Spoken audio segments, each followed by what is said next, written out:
सभी को Radhe Radhe and very very good morning. आज मेरी हो गई है सुबह 5:30 बजे। आज मेरी आँख काफ़ी ज़्यादा लेट खुली है क्योंकि रात को लेट हो गई थी। मैं 1 बजे के आसपास सोई थी खाना पीना बना के खा के। इसलिए आज मेरी आँख थोड़ी लेट खुली है। फिर भी कोई बात नहीं, आज का दिन शुरू करते हैं। 5:30 बजे से उठ के सबसे पहले मैंने करी अपने रूम की सफाई, क्योंकि रूम की सफाई करने के बाद मुझे पढ़ाई करने में बहुत ज़्यादा मज़ा आता है एंड आराम से मैं पढ़ाई कर सकती हूँ फ्री होके। क्योंकि अगर गंदगी रहती है ना तो फिर मेरा यही ध्यान भटकता रहता है कि यार सफाई करनी है, इतना काम पड़ा है ये सब। इसलिए मैं सबसे पहले उठ के सफाई वगैरह करती हूँ। सफाई वगैरह करने के बाद मुझे लग गई थी थोड़ी सी भूख, तो फिर इसलिए मैं लेकर आ गई थी अपने लिए दूध एंड ब्रेड। फिर मैंने दूध गर्म करके दूध ब्रेड खाया एंड देन उसके बाद नहा धो के मैं बैठ गई थी पढ़ने के लिए। नहा धो के एकदम फ्री हो गई थी। अब स्टार्ट करते हैं अपना स्टडी। हम अभी स्टार्ट कर रहे हैं 6:30 बजे से अपना स्टडी। सबसे पहले मैंने बनाया अपना टू डू लिस्ट, क्योंकि टू डू लिस्ट से मुझे इतनी सारी चीज़ों का पता चल जाता है कि मैंने कितना पढ़ लिया है, कितनी और प्रॉब्लम्स आ रही है, मेरी क्लासेस कितनी रह गई हैं, ये सब चीज़ें मुझे पता चल जाती है। सबसे पहले जो मैंने अपनी सीपीयू की बुक्स वगैरह मंगाई थी, आज अगेन मैं ले रही हूँ बायोलॉजी, जो भी मेरे नोट्स बने हुए हैं उसी से एंड देन जो टॉपर्स नोट्स हैं उससे मैं अपना मिक्स कर ले रही हूँ एंड अपना उससे स्टडी करूँगी।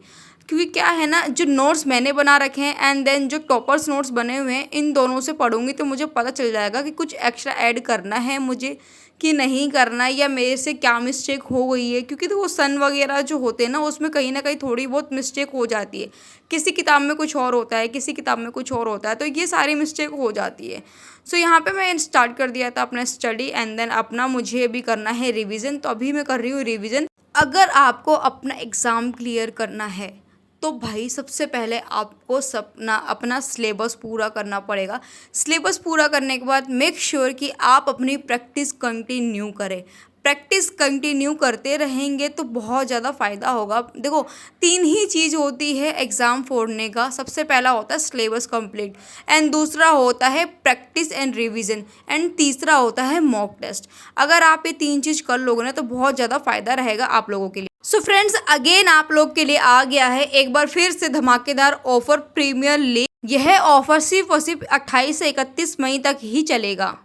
अगर अभी तक आप लोगों ने परचेस नहीं करा है तो फ्रेंड्स जल्दी से जल्दी जाके आप लोग परचेस कर ले, क्योंकि एनटीपीसी के लिए बहुत ज़्यादा बेस्ट रहेगा आप लोगों के लिए। क्योंकि अगर आप टेस्ट वगैरह देंगे तभी आपको स्कोर पता चल जाएगा कि आपको कितना आ रहा है, कितना नहीं आ रहा और कितना वर्क करना है। एंड टेस्ट देने के लिए आपको नंबर 1 प्लेटफॉर्म है इंडियाज़ का टेस्ट बुक, आप उस पर जाके परचेज कर सकते हैं एंड अपना टेस्ट दे सकते हैं। एंड एक्स्ट्रा डिस्काउंट पाने के लिए आपको कूपन कोड यूज़ करना है SAP, आपको 12% एक्स्ट्रा डिस्काउंट मिल जाएगा। तो आपको लगभग से लगभग ये 300 के आसपास आपको मिल जाएगा। तो आप जल्दी से जाके इसको परचेज़ कर ले, बिल्कुल भी टाइम वेस्ट ना करें इसको परचेज़ करने में।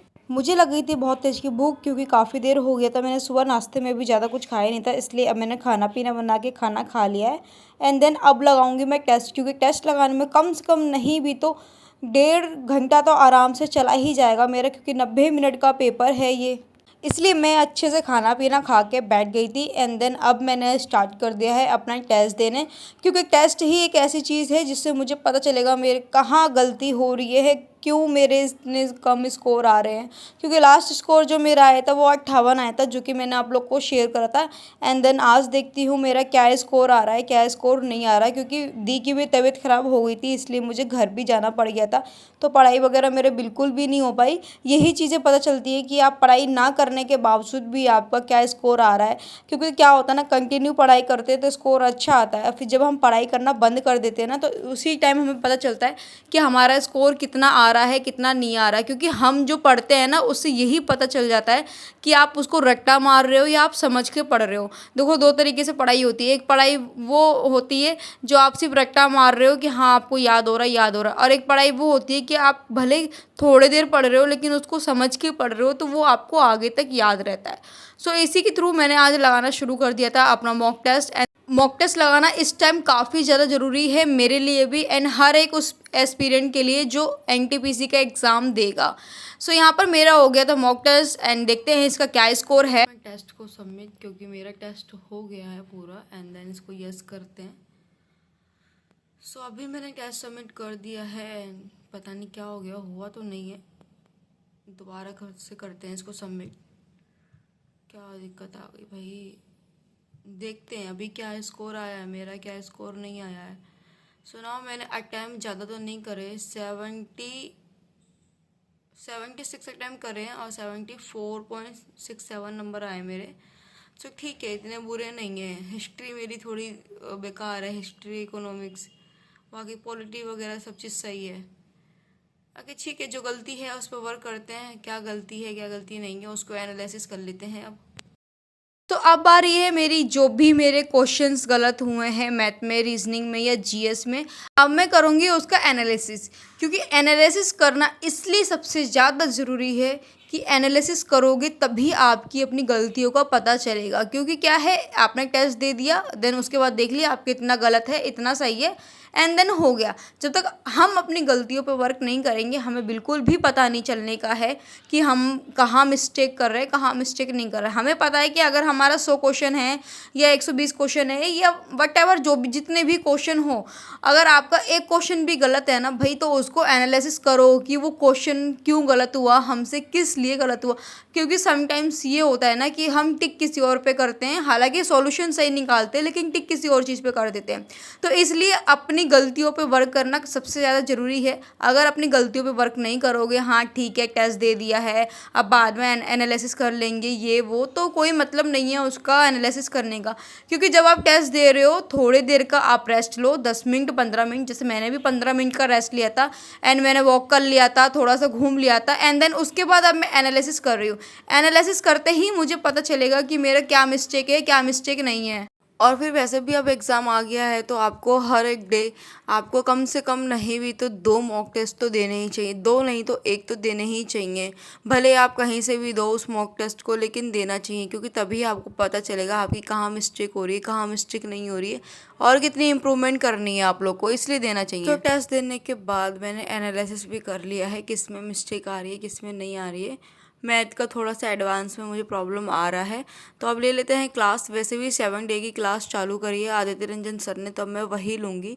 क्योंकि अभी इनके जो क्वेश्चंस वगैरह है ना वो एकदम वही क्वेश्चंस है जो पेपर में आए हुए हैं, लाइक ALP में आए हुए हैं, RRB NTPC के पिछले जो भी क्वेश्चंस हैं ना वही वो करा रहे हैं, मोस्ट इंपॉर्टेंट क्वेश्चन। अगर अभी भी आप लोगों ने क्लासेस नहीं लिए तो ये क्लासेस ज़रूर ले लें आप लोग। सो इसके बाद मैंने एनालिसिस कर लिया है एंड देन अब ले रही हूँ मैथ की क्लास। क्योंकि अभी ये भी चलेगा मेरा कम से कम नहीं 2 घंटे के आसपास मेरा ये क्लास चलेगा। क्योंकि 1 घंटा कुछ मिनट की क्लास है तो फिर मैं रोक रोक के खुद भी सॉल्व करने की कोशिश करती हूँ, तो ये मेरा लगभग 2 घंटे के आसपास मेरा पहुँच जाता है। तो अब आप लोग भी कोशिश करिए कि हफ्ते में कम से कम 5 मॉक टेस्ट तो दें आप लोग। अगर पॉसिबल हो सके तो डेली का 1 मॉक टेस्ट फुल तो देना ही देना है। अगर आप नहीं दे सकते हो रोज़ रोज़ तो हफ्ते में 5 फुल मॉक टेस्ट देना ही देना है। क्योंकि अब दिन बिल्कुल भी नहीं बचे हैं और मैंने भी चैलेंज ले लिया है 7 डेज़ का। ऐसे ही आप लोग भी चैलेंज लीजिए, अपने आप से खुद से चैलेंज लीजिए कि हमें कितना पढ़ना है कितना टारगेट करना है, एंड डेली का चैलेंज लीजिए, चाहे 7 दिन का चाहे 10 दिन का। चैलेंज लेने से क्या होता है ना, हमारी पढ़ाई अच्छे से हो जाती है एंड देन हम उस पर वर्क भी अच्छे से कर सकते हैं। क्योंकि चैलेंज लेने से हमें एक मोटिवेशन मिलती है कि हमने चैलेंज लिया है। इसीलिए खुद से एक टारगेट बनाइए कि हमें कितना पढ़ना है, आज का दिन का क्या टारगेट है क्या टारगेट नहीं है। इस तरीके से अगर अपना टारगेट सेट कर लेंगे, एक चैलेंज ले लेंगे, चाहे 30 डेज़ का ले लो या 20 डेज़ का ले लो या 7 डेज़ का या 10 डेज़ का। इस तरीके से टारगेट लेने से ना काफ़ी ईजी हो जाता है स्टडी करने में, और एक दूसरे को चैलेंज दे के ना भाई पढ़ाई करने में अलग ही मज़ा है। एंड सबसे बड़ी बात, जब तक आपको कंपटीशन में नहीं मिलेगा ना, आपके माइंड से नहीं मिलेगा कि हाँ इतना कंपटीशन है इतना कंपटीशन नहीं है, आप सोचेंगे नहीं ना जब तक, तो तब तक नहीं होने का है। इसलिए एक बार खुद को अपना टारगेट देकर देखिए कि इतने दिन में हमें इतना पढ़ना है, इतना सिलेबस कंप्लीट करना है, इतना मॉक टेस्ट देना है, तो एक अलग ही मज़ा आएगा, एक अलग ही वाइब आएगी पढ़ाई करने में। तो एक बार मेरे कहने पे इस चीज़ को कोशिश करके देखिएगा एंड चैलेंज को एक्सेप्ट करिएगा। ठीक है, अगर आप नहीं वीडियो शूट करते हैं तो आप कमेंट सेक्शन में भी कर सकते हो कि 1 डे कंप्लीट। सो इस तरीके से आप चैलेंज को एक्सेप्ट करिएगा। सो मैथ कंप्लीट होने के बाद मैंने आधे घंटे का रेस्ट लिया, वॉक वगैरह करा, एंड देन अब मैं लेकर बैठी हूँ अपनी रीजनिंग, क्योंकि अब लेनी है मुझे रीजनिंग की क्लास। सो स्टार्ट कर दिया था रीजनिंग की क्लास लेना। रीजनिंग के भी मेरे 2 क्वेश्चन गलत हो गए थे। ये कथन निष्कर्ष वाले तो मुझे भाई पल्ले ही नहीं पड़ते, क्या है क्या नहीं है बिल्कुल भी समझ में नहीं आता। सो थक गई थी तो मैं पानी वगैरह ले आई थी, पानी वगैरह पीते पीते अपनी रीजनिंग की क्लास शुरू करेंगे। और गर्मी बहुत ज़्यादा ही है तो पानी वगैरह लेकर बैठिए अपने स्टडी टेबल पे, बार बार आपको उठना ना पड़े। और हाँ, आपने हर एक सब्जेक्ट में हर थोड़ी देर पढ़ाई करने के बाद थोड़ा थोड़ा गैप लेते रहिए, क्योंकि गैप लेते रहेंगे तो पढ़ाई अच्छे से होती रहेगी। अगर आप कंटिन्यू पढ़ाई करेंगे तो थोड़ी सी दिक्कत हो सकती है। तो ऐसे मैं भी करती हूँ, 1 घंटे की पढ़ाई ले ली तो 5 मिनट का मैं ब्रेक ले लेती हूँ। ऐसा नहीं है कंटिन्यू 2.5 घंटे 3 घंटे पढ़ती रहती हूँ।